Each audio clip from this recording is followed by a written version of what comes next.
Hey, what's going on, guys? FanBoyAaron, and I'm back with another FanBoyAaron review. And last time we took a look at one of the largest and more complex figures in my collection. This time I'm doing the exact opposite. This is probably the smallest, simplest figure in my collection. The Transformers Robots in Disguise Legends class. I think that's the correct name for that. In that line, I think.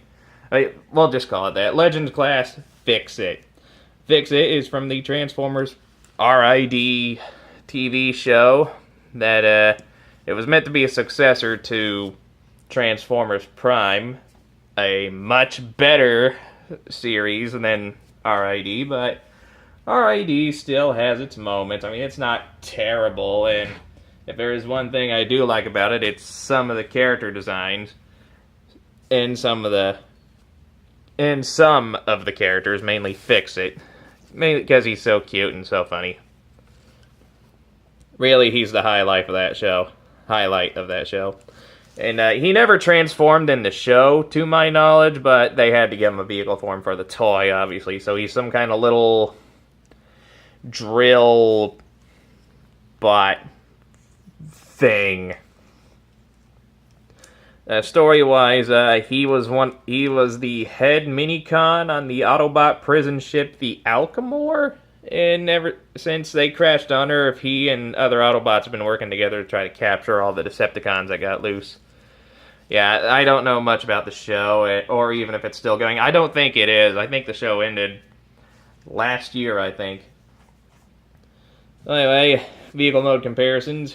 Here he is next to the Siege, War for Cybertron, Laserbeak, and Ravage. I might be doing these guys next. I'll probably do them right after this review, honestly. So, he compares with other figures from his line. Here he is with the Robots in Disguise. Was it Stormshot? Yeah, I think it was Stormshot. Stormshot, the deluxe class Stormshot. And yeah, he's quite a bit smaller than a deluxe class figure. And here he is. Technically, it's not RID. It's Takara Adventure, but it is basically the RID mold. So here he is next to RID Jazz, the Takara Adventure version. Honestly, this is probably, despite the lack of articulation, he's probably my favorite Jazz figure. Yeah. Don't look too bad. Alright, this transformation. Oh, one more thing to go over. That little sticker there, it's meant for the game app. You scan it and you unlock crap in the game. I don't know if it still works, but if it does, there you go, free scan. Now, I want you guys to pay really close attention because the transformation for this guy is really, really complex.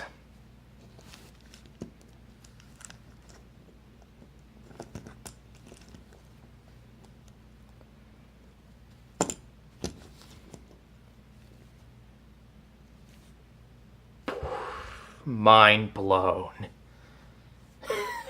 That is very, very easy. Like, you don't need instructions for him at all. Anyway, here we have Fixit in his robot mode, and it's very accurate to the cartoon. He's got the little wheel legs, little stumpy arms, and the cute little face. He's definitely the cutest little figure in my collection. I do love him. He's just downright adorable. And he kind of reminds me of a Johnny from a Johnny 5 from Short Circuit. Yeah, that's exactly what if you've never seen that movie, do yourself a favor and go watch that movie. One of the best movies from the 80s you'll ever see. Oh yeah, I better detail-wise in paint, there isn't that much on him. Except for this face. I mean, basically, yeah, there's not much to it. I mean, there's a little on his back. It's a little hollow back here. Now, one problem I've had with him, it can be a little tricky to get him to stand up, but it is possible. He falls back real easily due to the fact of his legs just being wheels. Now, articulation, head can look up that far, down. It is on a ball joint, but it's at the base of the neck. You can also move his face up and down if that serves any particular purpose to you.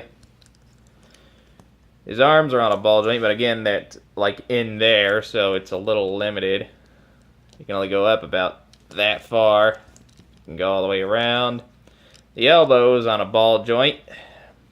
You can go all the way around with about a little under 90 degrees, maybe 90 degrees, I don't know. And these drills do rotate, if that serves any purpose to you. He does have full waist rotation. You can do an arcing back and a little bit of a crunch. So yeah, this guy's actually pretty posable considering his size. Not too shabby. Robot mode comparisons. Let me raise the camera a bit because a couple of them are going to be taller. Here he is with Legends Class, Ravage, and Laserbeak, the Siege War for Cybertron version. And yeah, he's a bit taller than Ravage and Laserbeak. Get them out of the way. Again, just so you know how he compares with other figures from his line, here he is with the RID Deluxe Class Storm Shot. And yeah, I don't have a lot of the RID figures, mainly because not that many of them caught my eye toy-wise. But the few I do have, I do think are done very well. Anyway, there he was with Storm Shot. And here he is with the RID/Adventures Takara version of Jazz. Yeah, Jazz looks pretty cool next to him. I'm definitely going to review this figure at one point or another. I love him because of his color scheme. Red, white, and blue. Murica. So yeah, here this has been the Transformers Robots in Disguise Fixit. And yeah, he is a neat little figure. I mean, he's not perfect by any means, but if you're looking for a cute little addition for your Transformers collection, look no further than Fixit.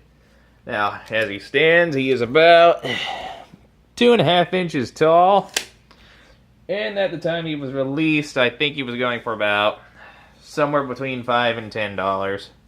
You could probably find him for that cheap. Just about anywhere. Oh, and he doesn't come with any accessories, but he does have little ports in his arms that are big enough for Cyberverse weapons. So if you got one on hand, like I do, you can just squeeze it on there. Yeah, that actually doesn't look that bad on him. I think I'll leave it on there. So yeah, this has been the RID Fixit. If you like this review as much as I did, hit that like button, leave a nice comment, and enjoy the rest of your day. And I'll see you all next time when I look over Soundwave's mini-cons, Laserbeak and Ravage. And until then, I'll see you all next time. Bye-bye.